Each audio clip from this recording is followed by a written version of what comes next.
Alhamdulillah wassalatu wassalamu ala Rasulillah wa ala alihi wa sahbihi wa mawalah wa la hawla wa la quwata illa billahi wa ba'd.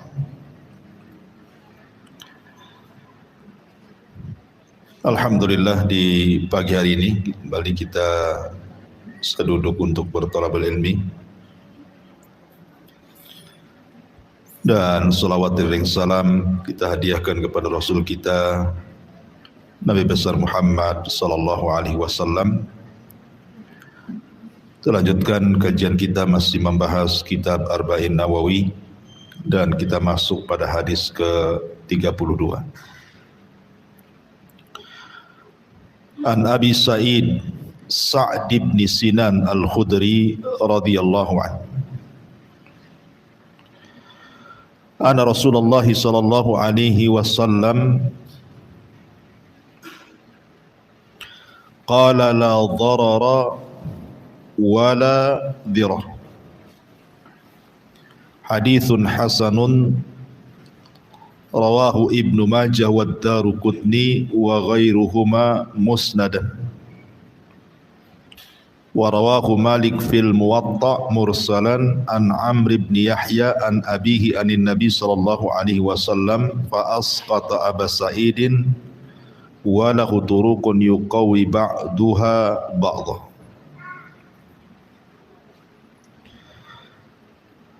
Dari Abi Sa'id Al-Khudri radhiyallahu an, namanya Sa'd bin Sinan.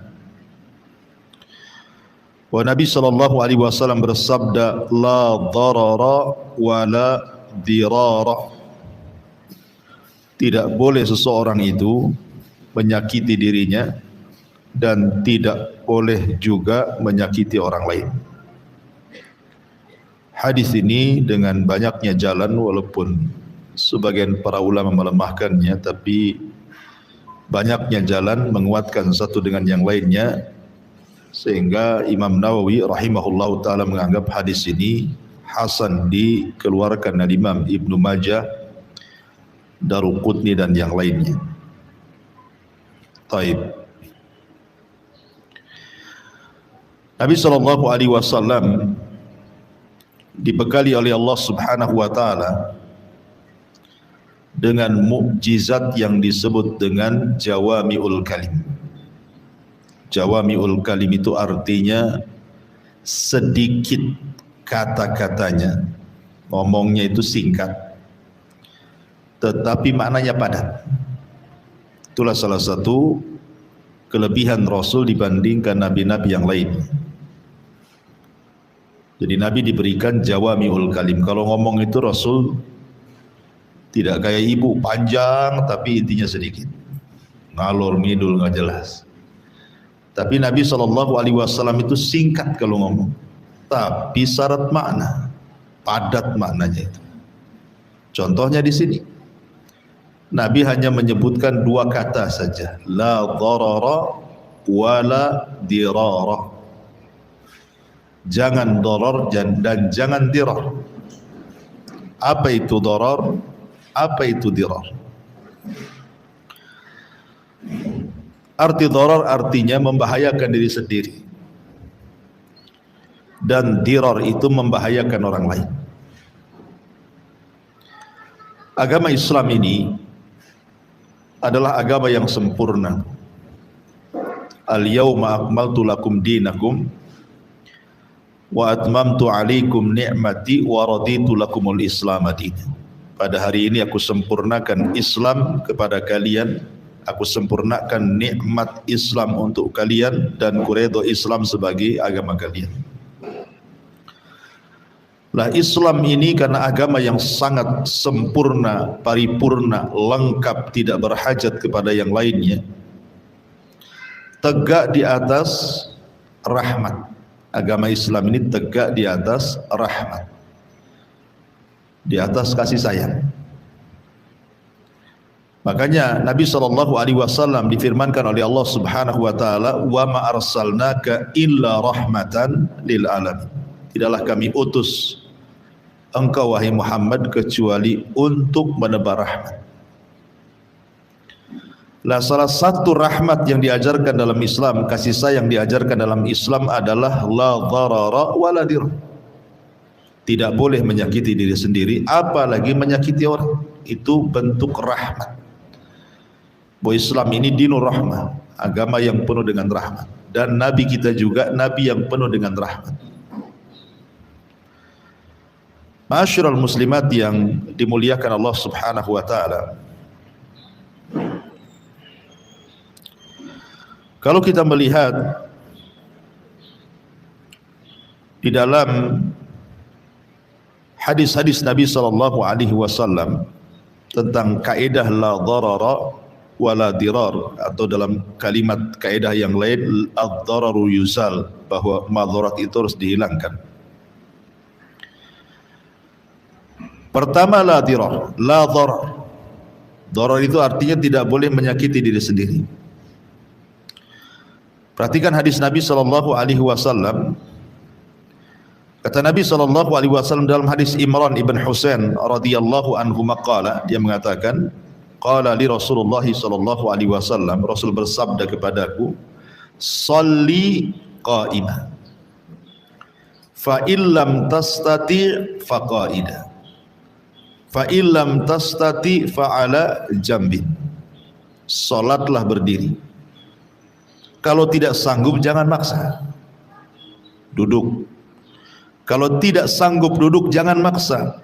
Baring. Ya. Lihat bagaimana indahnya syariat Islam. Kalau orang lagi sakit, dia tidak sanggup berdiri karena akan memadaratkan dirinya. Ya, orang yang terkena asam urat kakinya susah berdiri kan. Kalau berdiri kan sakit dia nahannya, akhirnya gak khusyuk kan. Karena nahan sakitnya dia, atau baru saja mungkin kena beling kakinya, baru saja kena beling kemudian luka parah, pas pula di tengah-tengah telapak kakinya dia nggak bisa berdiri. Kalau dipaksa berdiri dia tidak sholat, tidak akan khusyuk karena dia akan fokus kepada menahan sakit, bukan fokus kepada bacaan sholat tuh nantinya ya. Kan memadaratkan itu. Makanya Islam itu datang dengan membawa rahmat. Kalau tidak sanggup salat berdiri karena tidak sanggup ada sesuatu, duduk kata Rasul. Kalau nggak duduk juga nggak bisa kata Nabi SAW, baring. Ya, bagaimana Islam itu menghilangkan kemadaratan. Jangan memadaratkan diri sendiri. Ma'asyiral muslimat yang dimuliakan Allah Subhanahu wa taala. Atau contoh umpamanya, Nabi sallallahu alaihi wasallam mengatakan, "Idza kumtum ila sholati faghsilu aydiyakum ila akhir." Apabila engkau hendak melaksanakan salat, maka wudulah. Faghsilu aydiyakum, faghsilu wujuhakum wa aydiyakum. Cucilah wajah kalian dan kedua tangan kalian, isyarat kepada wudu di sini. Tetapi kemudian di ujung ayat Allah mengatakan apa? Fa illam tajidu ma'an fatayammam. Kalau tidak mendapatkan air, tayamum. Kenapa demikian? Supaya jangan dharar, memadaratkan kepada diri sendiri. Sekarang kalau tidak ada air, Bu, ibu harus jalan kaki atau nyari ke sana kemari, kan madarat itu. Memadaratkan kepada sholatnya mungkin telat, atau kepada badannya kan itu. Atau mungkin ibu lagi demam. Ada air tapi demam. Dokter mengatakan jangan nyentuh air dulu. Kalau nyentuh air nanti akan menambah penyakit. Maka kalau tidak sanggup menggunakan air supaya tidak memadaratkan, tayamum. Dan itu ya. Jadi Islam ini berusaha untuk menghilangkan madarat dari diri sendiri. Jangan sampai kita ini memadaratkan diri sendiri hatta dalam masalah ibadah sekalipun. Sampai-sampai Anas bin Malik radhiyallahu an bercerita, Nabi SAW suatu ketika masuk ke dalam Masjid Nabawi. Fa idza hablun mamdudun baina sariyatain.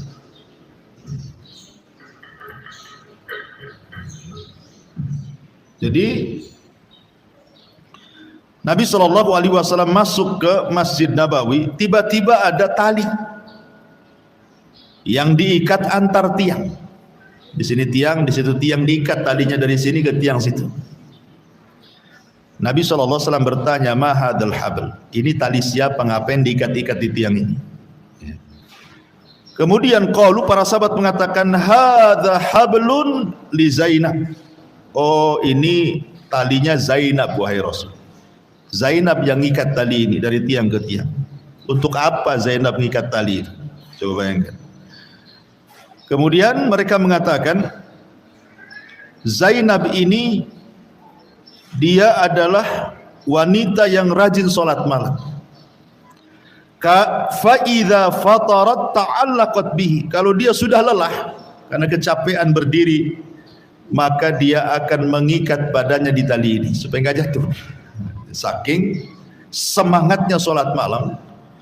Kalau sudah futur, sudah kecapean, kelelahan karena lamanya berdiri, supaya dia tidak jatuh, diikat pula di tali ini badannya. Sampai seperti itulah Zainab salat malam. Ya. Maka Nabi SAW mengatakan, putuskan tali ini. Putuskan tali ini. Liyusalli ahadukum nasyatahu. Fa idza fatara falyarqud. Kata Rasulullah, putuskan tali ini. Hendaklah orang sholat itu sekemampuannya. Kalau sudah tidak sanggup, tidur, kata Nabi. Ya, jangan maksa. Ya. Karena memaksakan dalam agama itu pasti mendatangkan madarat. Sementara Allah mengatakan, la yukallifullahu nafsan illa wus'aha. Tidak boleh seseorang itu membebani diri kecuali apa yang ia sanggup dilakukannya, kan? Allah tidak pernah membebani ibadah yang sampai memadaratkan orang. Kata Nabi SAW, seseorang itu sholat hendaklah sesuai dengan semangatnya. Kalau sudah malas, tidur. Nggak usah dipaksa-paksa, nanti madarat. Imam madarat kepada sholatnya, dia ngantuk, akhirnya harusnya baca Fatihah, Allah pula dibaca. Ngantuk kan, nanti loncat-loncat ayatnya. Jadi dari sini menunjukkan bagaimana Islam itu mencegah jangan sampai timbul madarat kepada diri sendiri, apa saja. Makanya lihat, termasuk darurah al-khamsah, daruratuddin al-khamsah. Kenapa Islam ini didatangkan untuk manusia? Apa sih fungsinya? Kenapa ibu harus beragama? Kenapa harus memilih Islam? Di situ ada namanya daruratul khamsah. Karena Islam itu diberikan oleh Allah kepada kita untuk menjaga 5 perkara. Ya, kenapa harus beragama? Karena ada 5 perkara, Bu, yang ada dalam Islam ini. Apa? Pertama, Islam ini menjaga keyakinan agama supaya jangan sesat. Karena kalau seandainya kita tidak masuk ke dalam Islam, maka orang itu akan sekehendaknya nyari Tuhan, kan? Akhirnya akar disembah, batu disembah, pohon disembah, ya kan, sapi disembah, semua disembah. Nggak terjaga agamanya, kan? Keyakinan itu nggak terjaga. Dengan adanya Islam, keyakinan kita dijaga, diluruskan. Oh, yang disembah itu Allah, bukan sapi, bukan gajah, bukan ini, bukan itu. Dijaga tuh keyakinan kita. Yang kedua, hifdzu an-nafsi, supaya jiwa kita terjaga. Makanya dalam Islam orang yang membunuh dikisos, bunuh. Ya. Sebelum Nabi SAW menyebarkan Islam dari Mekah ke kota Madinah, orang-orang di kota Madinah itu yang dulunya disebut Yathrib itu biasa perang, bunuh-bunuhan itu biasa. Sebelum kedatangan Nabi SAW dari Mekah ke Madinah. Tapi setelah Nabi SAW datang ke Madinah menyebarkan Islam, mulai diterapkan hukum Islam. Siapa yang membunuh, dibunuh, kisos. Ketakutan akhirnya, tidak ada lagi orang berani bunuh-bunuhan. Terjagalah jiwa manusia dengan adanya kisos. Ya. Kemudian yang ketiga, hifdun nafsi, hifdun nasali. Kalau tadi yang kedua hifdun nafsi, jiwa terjaga. Kemudian yang ketiga hifdun nasli, Islam itu menjaga nasl. Nasl itu artinya keturunan. Tidak bisa punya anak nggak jelas suaminya. Nanti kalau tidak jelas suaminya, banyak nanti anak-anak nggak punya bapak. Maka dalam Islam harus nikah, biar jelas keturunannya. Dijaga keturunannya dalam Islam. Kalau tidak madarat nanti. Banyak orang yang berzina, banyak anak, nanti banyak zalim. dan begitu seterusnya. Nanti satu wanita 10 laki-laki kan gak jelas bapaknya kan. Maka dijaga nasabnya dalam Islam, harus jelas. Karena itu madarat kalau tidak dijaga. Kemudian yang keempat, hifdzul mal. Islam itu datang menjaga harta kita terjaga dalam Islam itu. Kalau sudah mengucapkan 2 kalimat syahadat, harta kita terjaga, tidak boleh diambil sembarang. Ya, tidak boleh untuk dirampok gitu ya, nggak boleh, dicuri nggak boleh, kecuali kita ini diberi karena kerelaannya. Kalau dia tidak rela, nggak boleh kita ambil harta orang yang sudah masuk Islam. Dan yang terakhir, hifdzul aqli. Islam itu datang menjaga akal. Makanya kenapa diharamkan khamr, narkoba gitu ya, yang memabukkan diharamkan, karena nanti akalnya rusak. Lah kenapa kemudian Islam itu datang membawa keyakinan, membawa menjaga jiwa, menjaga nasab, menjaga akal, menjaga harta, itu semua dibangun di atas kaidah la dharara wala dhirar, supaya jangan mendatangkan madarat. Ya, kalau seandainya harta kita tidak terjaga diambil orang kan madarat. Atau umpamanya harta itu kita hambur-hamburkan. Suami baru dapat duit, jadi dia hambur-hamburkan di luar. Madarat juga kan, madarat ke dalam dan madarat keluar. Jangan lagi cerita Bu, cerita yang lain. Badan ibu sendiri itu adalah milik Allah. Tidak bisa ibu main potong tangan sendiri. Tidak bisa ibu main minum racun biar mati, tidak boleh. Karena badan kita ini bukan milik kita. Badan kita mulai dari kepala, rambut sampai ke telapak kaki itu milik Allah Subhanahu wa taala.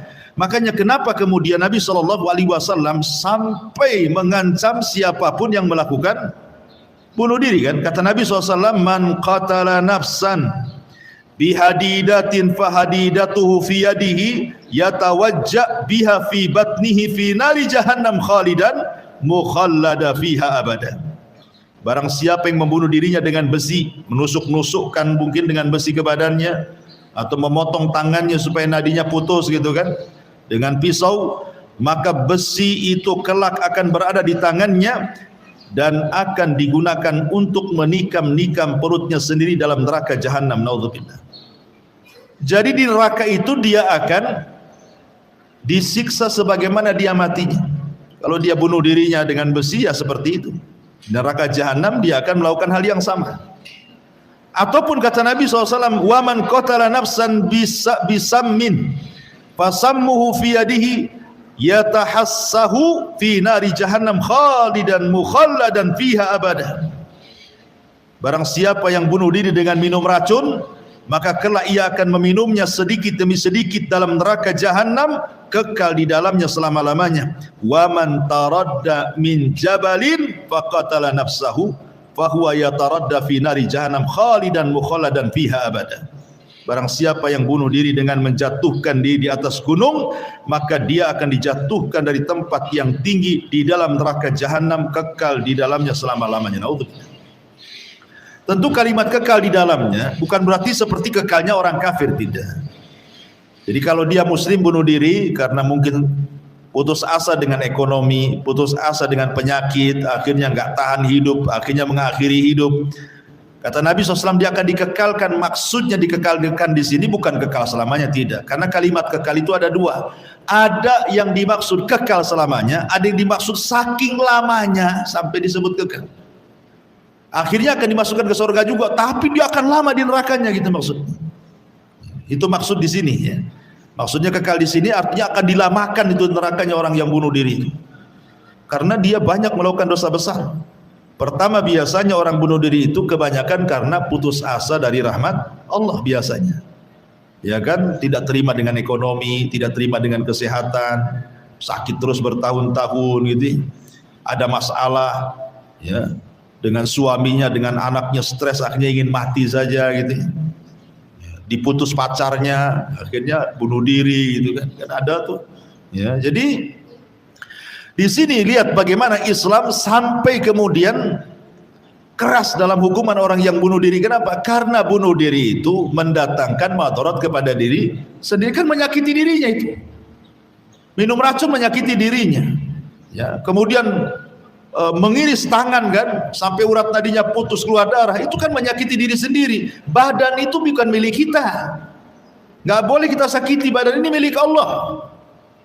Karena badan ini mutlak milik Allah, maka tidak berhak orang itu menyakiti dirinya sendiri. Nggak boleh. Karena Islam itu dibangun di atas la dharar, tidak boleh menyakiti diri sendiri, tidak boleh mendatangkan madarat kepada diri sendiri. Lihat bagaimana indahnya Islam. Ya. Kemudian wala dirar, bukan hanya tidak boleh menyakiti diri sendiri, tidak boleh juga menyakiti orang. Tidak boleh mendatangkan madarat kepada orang. Sampai ada sebuah kisah yang bisa kita petik ya pelajarannya. Di zaman Nabi SAW ada seorang sahabat namanya Samurah bin Jundub. Seorang sahabat nih, Samurah bin Jundub. Jadi Samurah ini dia memiliki satu batang pohon kurma di kebun orang. Entah karena mungkin dia jual kebunnya tapi pohonnya tidak dijual. Ya, gak apa-apa ini kebun saya jual, tapi yang satu pohon mangga ini biarkan ini milik saya sampai mati bapaknya. Ya. Atau mungkin karena warisan lah gitu ya. Jadi mungkin waktu tanah ini milik bapaknya, dia tanam mangga, dia yang nanam mangga. Ya, rupanya setelah bapaknya meninggal warisannya ke kakaknya gitu atau ke adiknya, tapi mangga itu yang nanam orang lain.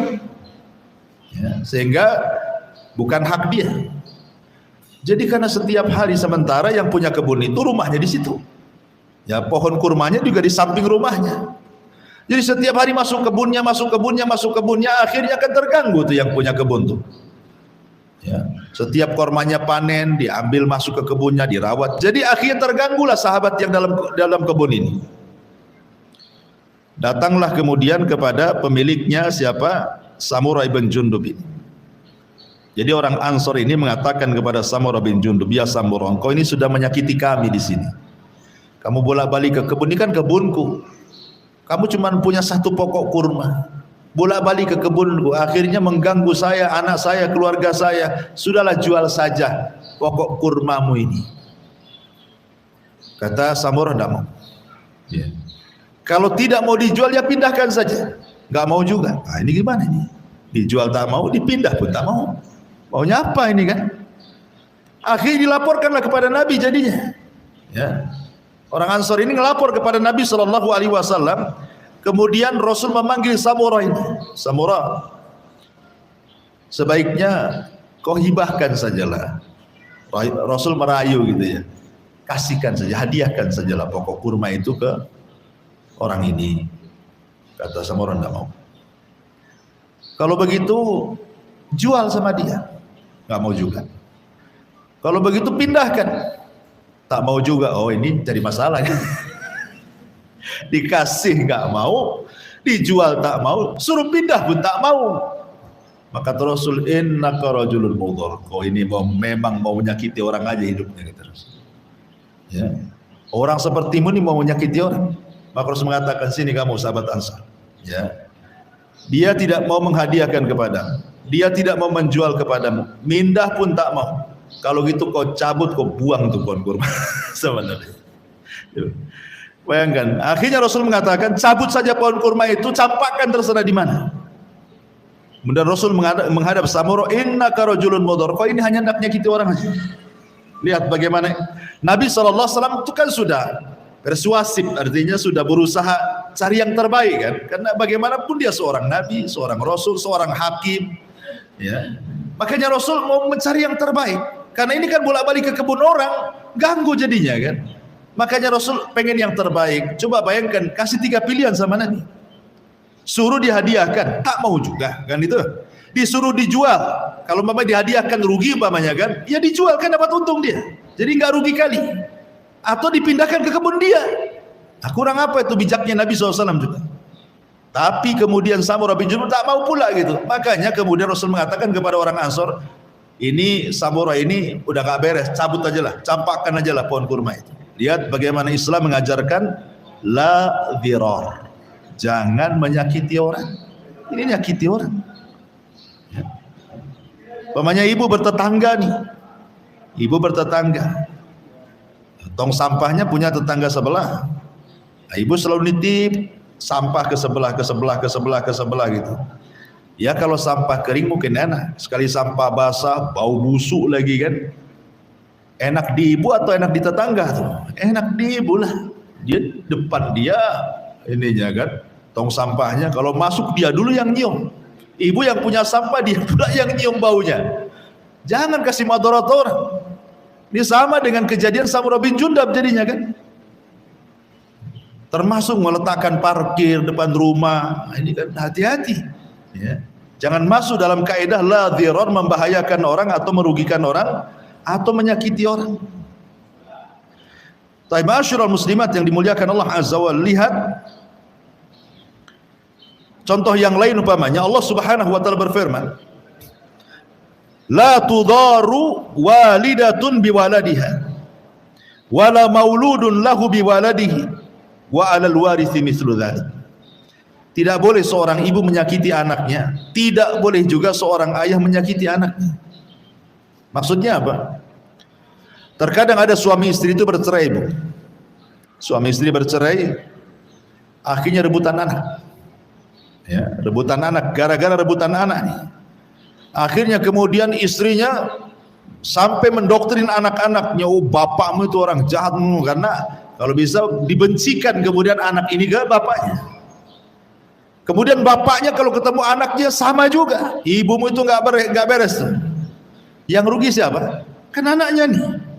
Anaknya masih kecil didoktrin dengan perkara-perkara, suruh didendamkan dengan ibunya atau didendamkan dengan bapaknya kan.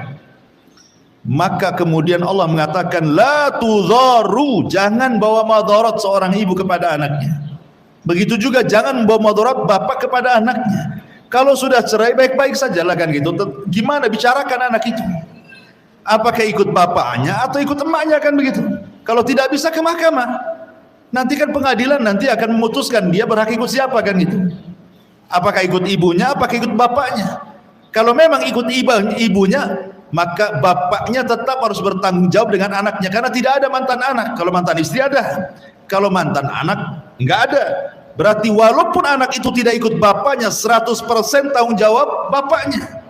Ya, sebagaimana ketika dia masih bersama istrinya, dia memberikan nafkah begitu kepada anaknya, maka ketika cerai pun dia harus tanggung jawab, karena pisahnya suami istri itu hanya bicara soal putusnya akad nikah, itu saja, nggak lebih dari itu. Ya, hanya putus akad saja kan. Kalau orang bercerai kan hanya putus akad saja, nggak lebih daripada itu. Ya, terkadang gara-gara perceraian akhirnya musuh-musuhan tuh. Maka tirulah seorang sahabat ada di zaman Nabi Shallallahu Alaihi Wasallam. Saya lupa namanya sahabat ini. Sahabat ini tukang kawin juga. Ada juga sahabat yang tukang kawin, istrinya sampai 15. Kawin cerai gitu ya. Sampai 15 tuh. Ya, saya lupa sahabatnya. Tetapi semua rukun. Tidak ada dendam, walaupun habis cerai nggak ada dendam. Jadi apabila datang ke walimah, ya, istri-istrinya pun datang, mantan-mantan istrinya datang. Itu kalau selesai walimah, nanti mantan-mantan istrinya berjajar. Ya, kemudian sahabat ini keluar, didoakan, marhaban wahai mantan suamiku, marhaban. Nggak ada dendam itu, bayangkan. Karena di kalangan sahabat cerai itu biasa, bukan apa-apa. Ya memang nggak jodoh selesai kan gitu ya. Bukan perkara besar kayak kita ini. Goro-goro cerai sampai kemudian ribut satu kampung gitu ya. Kemudian bencinya 7 turunan, nengok wajahnya saja mau muntah. Subhanallah ya kan. Nggak begitu. Ya, jangan kasih madarat. Kau sudah selesai kan, cuma putus akadnya saja. Apa masalahnya? Baik-baikan saja kan gitu. Anggaplah nggak ada masalah. Pernah dia jadi istri saya atau pernah dia mantan suami saya. Sudah sebatas itu saja. Jangan udah dibesar-besarkan. Sebab sudah jadi orang lain. Kalau ibu menggibah seperti menggibah orang lain jadinya kan, dosa jadinya. Jadi Islam itu sampai mengatur urusan itu supaya jangan ada dharar, jangan ada dhirar. Jangan membahayakan diri sendiri atau orang lain, menyakiti diri sendiri atau orang lain, merugikan diri sendiri atau merugikan orang lain. Begitulah indahnya Islam. Islam itu indah. Ya. Bahkan dalam perceraian juga Allah mengatakan, "Idza talaqtumun nisa fabalagna ajalahunna faamsikuhunna bima'ruf aw sarrihuhunna bima'ruf wala tumsikuhunna dhiraran lita'tadu wa man yaf'al dzalika faqad zalama nafsah." Apabila kalian hendak menceraikan istri-istri kalian, kemudian sudah sampai waktunya, fa'amsikuhunna bima'ruf au sarrihuhunna bima'ruf. Kalau engkau tidak suka dengan pasanganmu, ceraikan dengan baik atau tahan dengan baik. Artinya lanjutkan rumah tangganya tapi perbaiki. Kalau sudah tidak suka, ceraikan. Jangan digantung. Ya. Banyak suami-suami yang su'ul akhlak, buruk akhlaknya itu sengaja digantung istrinya, enggak dinafkahi, enggak diceraikan. Kan kasihan itu. Ya. Banyak istri-istri itu yang akhirnya kemudian dia sudah enggak akur lagi dengan suaminya. Suaminya tak pergi kemana. Tapi enggak mau diceraikan juga. Tapi enggak mau hidup serumah, enggak mau ngasih nafkah kan? Kan ada tuh suami yang kayak gitu-gitu. Islam melarang, kata Allah Subhanahu wa taala, fa'amsikuhunna bil ma'ruf au sarrihuhunna bil ma'ruf. Kalau engkau mau jadi suami dia, jadilah suami yang baik, perbaiki rumah tanggamu. Kalau menceraikan, ceraikan dengan baik, jangan digantung seperti itu, maksudnya gitu. Ini menunjukkan bahwa bagaimana Islam itu tidak mendatangkan madarat kepada siapa. Itulah rahmatnya Islam di sini. La dharara wa la dirar. Makanya kenapa kemudian Islam itu dibangun di atas mahabbah, kecintaan. Sampai Rasul mengatakan, la yu'minu ahadukum hatta yuhibba li akhihi ma yuhibbu li nafsi. Tidak sempurna iman seorang muslim sampai dia bisa mencintai saudaranya sebagaimana dia mampu mencintai dirinya sendiri. Islam itu dibangun di atas cinta, bukan di atas madarat, menyakiti orang. Makanya Rasul kenapa sampai mengatakan al muslimu man salimal muslimuna min lisanihi wa yadi. Seorang dikatakan muslim itu kalau muslim yang lain selamat dari lisan dan tangan. Sampai-sampai kata Rasulullah, orang yang masih merugikan orang, menyakiti orang, membahayakan orang itu sampai sholat sunnahnya ditolak, puasa sunnahnya ditolak, sedekahnya ditolak, bahkan amal-amal sunnah yang lainnya tidak diterima di hadapan Allah. Dalam Adabil Mufrad, Imam Bukhari meriwayatkan sebuah hadis. Imam Bukhari menukilkan sebuah hadis Nabi SAW tentang seorang yang bertanya kepada Nabi SAW tentang seorang wanita yang rajin sholat malam, kan? Rajin puasa sunnah, rajin sedekah, rajin ibadah, tapi rajin pula lisannya menyakiti tetangganya. Kata Nabi SAW, la khaira fiha hiya min ahlin nar. Wanita itu tidak ada kebaikannya, bahkan dia tergolong penduduk neraka. Padahal dia ahli sholat malam, padahal dia ahli puasa sunnah, padahal dia ahli sedekah, padahal dia ahli kebajikan dan kebaikan, tapi lisannya ahli juga menyakiti tetangganya, kan? Kata Rasulullah, itu ibadah-ibadahnya tertolak tuh. Dia bukan orang baik itu. Kenapa? Karena masih melakukan kemadharatan kepada orang. Sementara Rasul mengatakan la dharara wa la dirar. Ya. Lihat bagaimana kaidah ini kecil tapi kalau dibentangkan kemana-mana. Makanya kenapa Rasul melarang orang itu untuk menjaga lisan, kan? Supaya jangan ada madarat, kan? Kata Rasulullah, kul khairan au liyasmut. Katakan yang santun kalau tidak bisa diam. Karena takut mendatangkan madarat. Baik madarat kepada kita yang ngomong atau madarat kepada orang lain yang kita ajak ngomong. Betapa banyak gara-gara lisan akhirnya dia tersinggung, kena kita dibunuh dia, ditampar dia, ya kan? Karena ada orang yang kalau tutup ngomong itu ibu ya, mungkin dia nggak terima, main hantam aja, main pukul aja. Akhirnya gara-gara lisan kita pula bawa madarat, dipukul oleh orang, boleh jadi sampai dibunuh sama orang gitu ya. Lah Islam itu betul-betul indah, tidak mendatangkan madarat, baik kepada diri sendiri ataupun kepada orang lain. Makanya Abi Hurairah radhiyallahu an dari Nabi sallallahu alaihi wasallam bersabda, "Man kana indahu madlamatun li akhihi min irdihi aw min syai'in falyatahallalhu minhu al-yawm qabla an la yakuna dinarun wala dirhamun." In kana lahu amalun salih ukhidha minhu biqadri madlamatihi wa illam yakun lahu hasanatun ukhidha min sayyiati sahibihi fa humila alaihi, rawahul Bukhari. Kata Rasul, barang siapa yang masih memiliki perbuatan zalim kepada saudaranya, entah mengambil haknya, menyakiti dengan lisannya, mungkin mencacinya, merendahkannya, menggibahnya, namimah dan begitu seterusnya gitu ya. maka mintalah kehalalannya. Minta maaf, afwan saya sudah gibah, ya ukhti, afwan saya sudah nyakiti afwan saya sudah merendahkan dan begitu seterusnya. Minta di dunia sebelum nanti dinar dan dirham tidak ada manfaat lagi pada hari kiamat. Kalau memang dia punya amalan soleh, maka akan diambil pahalanya. Kalau dia tidak punya amal soleh, maka dosa orang lain akan ditanggung. Maka sebelum itu terjadi, maka la dharara wa la dirar. Jangan membahayakan diri sendiri dan jangan membawa bahaya kepada orang lain. Ma'asyiral muslimat yang dimuliakan Allah Subhanahu wa taala. Taib, dari hadis ini ada beberapa faedah yang bisa kita petik. Yang pertama, secara khulasah adalah Nabi SAW utiya jawami'ul kalim. Tadi saya sudah katakan Nabi diberikan jawami'ul kalim, dan itu mukjizat khusus yang tidak diberikan kepada para nabi kecuali kepada Nabi SAW. Jawami'ul kalim, orangnya ucapannya pendek, singkat, namun syarat makna dan tajam. Kemudian yang kedua, anna min balaghatil kalam,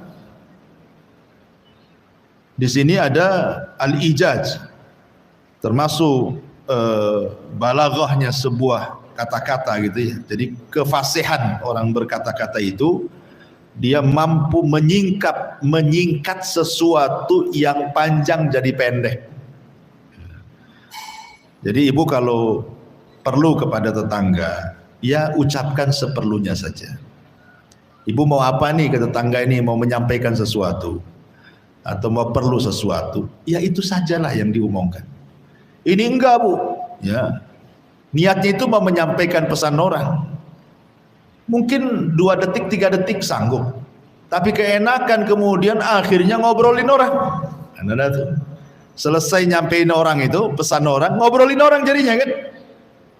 Jadi nggak seperti itu. Kalau kita ngomong itu sekedarnya saja lah, apa yang kita pesankan itu disampaikan, habis itu kalaupun harus ngomong ambil yang bermanfaat, kalau tidak udahlah, kita hanya menyampaikan pesan saja. Kalaupun harus obrolkan yang tidak ada dosa di dalamnya. Kemudian yang nomor 3, di sini tahrim az-zirar bil kauli awil fi'li aw bitarki. Haram hukumnya zirar, membahayakan orang, memadaratkan orang dengan ucapan seperti menyakiti, menggibah gitu ya, merendahkan, mencaci, memaki dan yang semacamnya, mengancam, au al-fi'li, ataupun perbuatan, naruh sampah sembarang gitu. Ibu punya peliharaan pohon mangga, pohon apa gitu ya. Memang sih di tanah ibu, betul, di depan rumah mangganya, tapi sampahnya kena angin, tahu-tahu ada di depan rumah orang. Itu sampah pohon mangga siapa itu? Pohon mangga kita, ambil walaupun depan rumah orang. Ya kan kita yang punya pohonnya kan, masa kita yang punya pohon orang yang nyapu, enak kali ya. Jadi nggak apa-apa, oh ini gara-gara mangga saya nih nggak bisa ini. Kalau nampak bu, kalau pohon ini kedepannya makin memadaratkan, membahayakan, pangkas saja. Karena madarat itu harus dihilangkan. Ini bahaya nih, lama-lama nih kalau pohon ini besar ini nanti tidak hanya ke tetangga nih, nggak bisa nih. Langsung gitu, maksudnya cerdas gitu ya. Jangan datang madaratnya baru kemudian bertengkar, kemudian dipatahkan, nggak gitu Islam itu. Islam itu harus mencegah madarat sebelum datangnya, setelah datangnya, ya. Dan juga Islam itu mengobati madarat itu sendiri. Sebelum datangnya sudah harus dicegah tuh. Ini pohon ini kalau sudah besar nih bahaya nih, potong aja lah, nah gitu ya. Kan belum terjadi, tetapi akan terjadi tuh, karena ibu sudah tahu nih prediksinya ke sana tuh. Hilangkan, walaupun belum terjadi, apalagi sudah terjadi. Ya, karena Islam itu tidak boleh mendatangkan madarat. Au bitarki, ataupun dengan cara meninggalkan. Tiba-tiba saja ibu tidak mau ngomong, nggak ada sebabnya. Ya, tahu-tahu nggak mau ngomong saja pokoknya. Ya orang kan curiga, ada apa dengan saya, kenapa dia kok kayak gitu ya. Kan harus ada alasan. Orang tidak bicara meninggalkan orang kan kenapa? Boleh jadi mungkin dia jahat, kita tinggalkan gitu ya. Boleh jadi dia kurang akhlak, kita tinggalkan, kita cari yang baik. Harus jelas, ini tanpa ada sebab main tinggalkan saja kan. Itu kan penasaran, oh, ada apa dengan saya? Nanti hatinya tersiksa, jangan-jangan saya ada salah, padahal sebenarnya tidak ada gitu. Dan ini juga perlu manajemen. hati sebenarnya. Karena terkadang Bu, perkara-perkara rumah itu terkadang tetangga yang kena rempet tuh. Tetangga punya nggak masalah, ibu ada masalah dengan suami, kena pula tetangga akhirnya. Kadang-kadang seperti itu. Kemudian juga yang selanjutnya adalah tahrimudz dzarari wadh-dhirari bil udwan 'alal ghairi bin nafsi awil mali awil irdi mubasyaratan au tasabbuban. Haram hukumnya mendatangkan madarat kepada diri sendiri atau madarat kepada orang lain, baik dengan cara al-udwan, adanya permusuhan dengan orang lain, ya, baik mengenai jiwa, harta, kehormatan secara langsung atau menjadi penyebab orang mendapatkan madarat. Biasanya kalau secara langsung tidaklah, kebanyakan ibu-ibu itu jadi sebab. Contoh, ada orang yang datang, kawan ibu curhat ke ibu soal rumah tangganya, ya, soal rumah tangganya. Kadang-kadang ibu ini nggak tahu ya, asal ngomong saja, sudahlah cerai saja. Laki-laki banyak kok. Kan itu. Dia nggak melihat maslahatnya, dia nggak tahu masalahnya apa, hanya satu kuping aja dari istrinya. Kan ibu belum pernah dengar dari suaminya kan. Dengar satu kuping aja udah main jawab itu. Aduh, suami anti ini memang nggak pantas sama anti. Ya, baru satu kuping udah main fatwa gitu ya. Itu kan penyebab madarat namanya. Jangan, ya, jangan jadi penyebab gitu. Kemudian juga tahrimudz dzarari biman il huquq, ya. Haramnya mendatangkan madarat kepada orang lain terkadang dengan cara mencegah hak yang harus diberikan. Seperti suami tidak bertanggung jawab kepada istri, tidak ngasih nafkah lahir ya kan, nggak pernah dikirim, nggak pernah kerja, nganggur gitu. Kadang-kadang istrinya pula yang kerja. Nah, seperti itu juga. Atau mungkin juga suami udah capek-capek kerja gitu kan, ya, tapi istri tak paham juga dengan suaminya. Harusnya, oh ini suami capek nih, nah, ini perlulah saya walaupun tak pandai urut pun, saya coba-coba diurut lah. Ini ndak beli jamu, minum aja bang, nanti hilang tuh capek.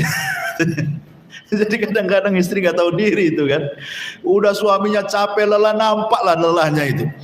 Tidak biasa saja, nggak berusaha supaya menyenangkan hatinya. Itu madaratkan suami namanya.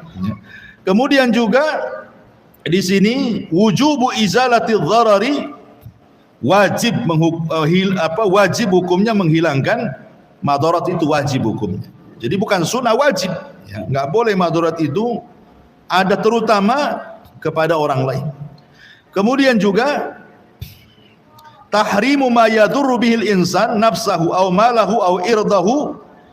Haram hukumnya apa-apa yang memadaratkan manusia, mungkin mengancam jiwanya, mengancam hartanya ataupun kehormatannya. Kemudian al-farqu bainadz dharar wa dhirar, perbedaan antara dharar dan dhirar. Sekali lagi, kalau dharar menyakiti diri sendiri, kalau dhirar artinya menyakiti orang lain. Dan di sini menunjukkan bahwa agama ini adalah dinu as-salamati. Agama ini adalah agama keselamatan. Islam itu agama selamat. Ya, jadi tidak boleh menyakiti orang lain atau menyakiti diri sendiri, karena agama itu dinus salam, agama keselamatan. Al muslimu man salimal muslimuna min lisanihi wa yadihi. Wallahu alam. Inilah hadis ke-32. Taib, kalau enggak ada kita tutup saja. Subhanakallah bihamdika asyhadu an la ilaha illa anta astaghfiruka wa atubu ilaik. Allah Ta'ala. Assalamualaikum warahmatullahi wabarakatuh.